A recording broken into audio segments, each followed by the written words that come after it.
बंदर नगरी पारादीप ठाब होईछि नकली मद कारखाना। पारादीप अबकारी विभाग एक स्वतंत्र टीम अठरबांकी अंबिकापड़ार एक भड़ाघरू विपुल नकली मद जबत करिछि। मद तैयारी करुवा दुई युवकों गिरफ्त कर तेज से सूचना अनुसार केन्द्रापड़ारू आसुला नकली मदर सामग्री।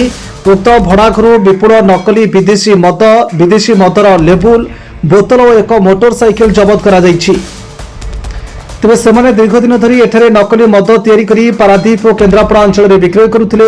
एथिपई आवश्यक कंचा माल ब्रांडेड लेबुल प्रभृति केन्द्रापड़ा आसुथिबा अबकारी विभाग प्रकाश करिछि। এই ঘটনার তদন্ত জারি রয়েছে এবং এই কারবারে সম্পৃক্ত থিবা অন্য সহযোগী মানকু মধ্য খুব শীঘ্র ধরা যাই আইন অনুযায়ী কার্যানুষ্ঠান গ্রহণ করাଯିବ ବୋଲି পারাদীপ অবকারী বিভাগ अधिकारी प्रकाश करिसेंती।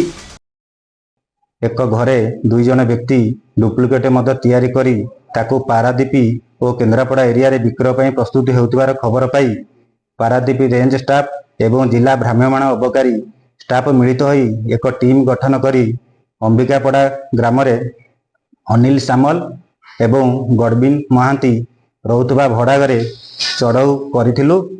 उक्त भड़ाघरे चढ़ऊ समय 19.340 लिटर डुप्लिकेट फॉरेन लिकर आउ 6.750 लिटर डूट पेड़े फॉरेन लिकर 455 पीसी ईएल एवं 158 गोटी खाली बोतल और 544 पीसी कर्क एवं गोटे मोटरसाइकेल जबत करा जाई दुई जन व्यक्ति को गिरफ्त करा जाईछि।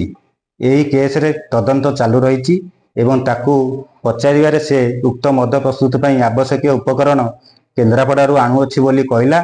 अनुसंधान समय एथिरे जदि अन्य कोनोसी व्यक्ति संपृक्त थांती ताकू आईन अनुसार दंड मिलिबो। मु एठी जॉइन कली 13 तारिख रे जुलाई मास 13 तारिख रे जॉइन करछि एवं मु आसिला परे मु ए खबर संधान करथिली आ संधान करिकि 2 दिन हला मु ए विषय भी मु निजे राति रे रही पेट्रोलिंग करी ताकू आज सक्सेस हे। अन्य कोनोसी जदि व्यक्ति संपृक्त थिबे ताकू भी ए केस रे भी ताकू फॉरवर्ड करा जिवो। Bureau report news prime Odisha.